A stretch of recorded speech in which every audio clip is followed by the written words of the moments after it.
I'm really rich. I'll show you that in a second.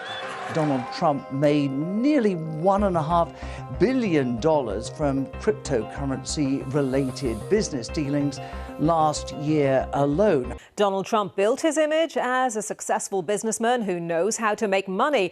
And now we know just how much, thanks to his mandatory financial disclosure. The president earned more than $2 billion last year, coming from everything from cryptocurrency and stock trades. In June 2025, Donald Trump filed his mandatory annual financial disclosure with the Office of Government Ethics, the same routine document every senior federal official submits every year under federal law. Most of these filings are forgettable: a salary, some savings accounts, a modest investment portfolio. This one was not. The 2025 OGE disclosure revealed that the sitting president of the United States generated more than $2 billion in personal revenue during a single year, while simultaneously setting the economic, regulatory, and trade policy that governs the very industries those revenues came from.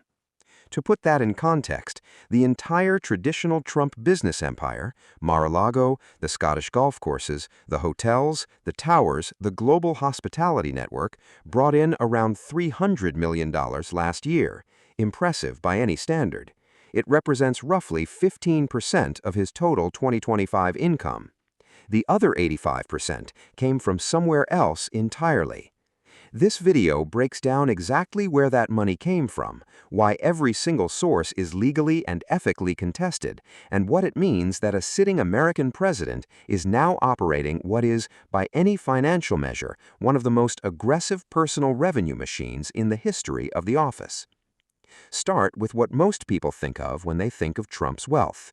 Mar-a-Lago, the Palm Beach estate that has functioned as an unofficial second White House since 2017, generated $77 million last year. His two Scottish golf courses, Trump Turnberry and Trump International Aberdeen, brought in a combined $40 million. The full global portfolio of hotels, clubs, and branded properties added up to approximately $300 million. These are the assets that built the public image of the Trump brand over 4 decades. They are also, relative to what comes next, the quietest part of this story, because the disclosure that arrived at the Office of Government Ethics this year did not primarily tell the story of a real estate mogul. It told the story of something far newer, far more volatile, and far more legally complicated. In 2021, Donald Trump told Fox Business that Bitcoin was, in his words, a scam. He called it highly volatile, said it competed with the dollar, and made clear he wanted nothing to do with it. 4 years later, his family controls one of the most aggressively monetized crypto operations in American political history. The reversal did not happen quietly. Heading into the 2024 election cycle, the crypto industry made a calculated decision to become one of the largest contributors to pro-Trump political organizations.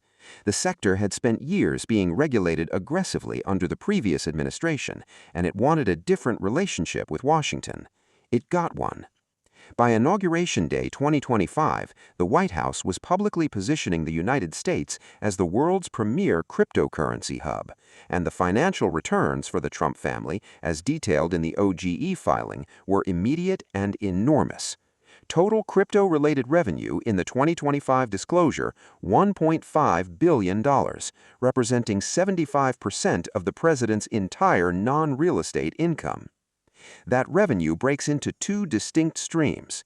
The first is World Liberty Financial, a cryptocurrency venture associated with the Trump family and managed in part by Eric Trump, Donald Trump Jr., and sons of U.S. Special Envoy Steve Witkoff. The filing attributes $526 million to this operation. What has drawn intense scrutiny from congressional Democrats and government watchdogs is a reported capital infusion from the United Arab Emirates, a foreign sovereign wealth fund effectively taking a financial position in a company tied to the sitting president. The White House has maintained that the president is operationally insulated from the venture.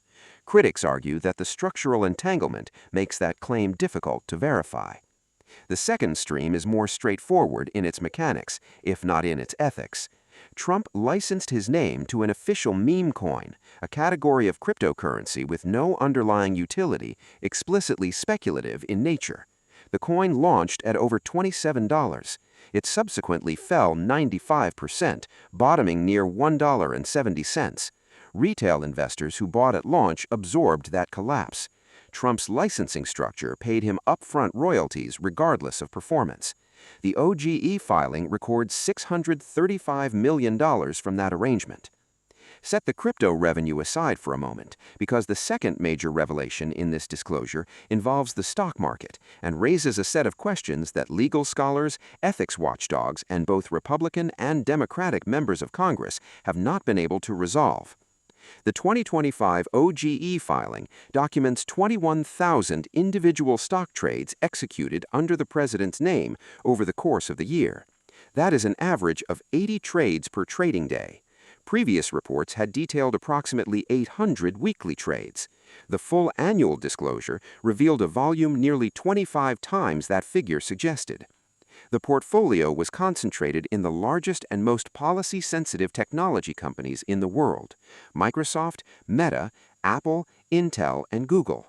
These are not passive index investments. These are individual position trades in companies that were, simultaneously, the subject of active antitrust proceedings, artificial intelligence regulatory frameworks, tariff negotiations, and federal contract awards, all of which were being decided by the administration executing those trades. The single most scrutinized transaction in the disclosure is a position in Nvidia, the dominant manufacturer of AI processing chips, valued between $5 and $25 million.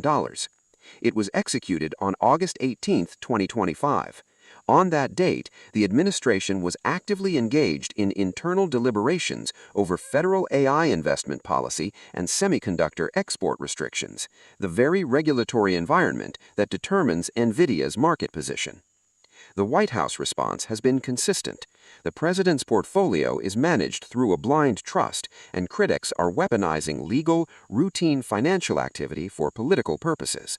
Congressional allies have echoed that framing. What neither side has fully answered is a simpler question. In a blind trust structure, who defines the investment mandate? Who establishes the parameters within which a trustee operates? And are those parameters, not the individual trades but the framework itself, ever reviewed against current policy deliberations? These are not rhetorical questions. They are the questions currently being examined by the Congressional Research Service, 2 Senate committees, and at least 3 independent ethics organizations as of the filing date. Beyond digital assets and equities, the disclosure maps out a substantial and deliberately diversified merchandise operation. Branded watches, branded guitars, branded digital trading cards sold in episodic collections. A Bible produced in partnership with country artist Lee Greenwood, whose song Proud to Be an American has become a permanent fixture at every administration rally, marketed explicitly to religious conservative demographics. The business logic here is not subtle. The merchandise converts political enthusiasm into recurring commercial revenue. Each product launch is effectively a fundraising event that also happens to pay licensing royalties to the president's private accounts. The disclosure does not separate political merchandise from commercial merchandise because legally, and this is the key detail, there is no requirement that it must. The final sections of the OGE filing contain a category of disclosures that do not fit neatly into any standard financial framework. The first is $86 million in legal settlements received from major media and technology companies, including ABC, CBS, Meta, and YouTube. The White House has stated that these funds will be directed toward the construction of a future presidential library and maintenance of Washington, D.C. public park spaces. The disclosure does not include documentation of that routing, and no independent verification mechanism has been established.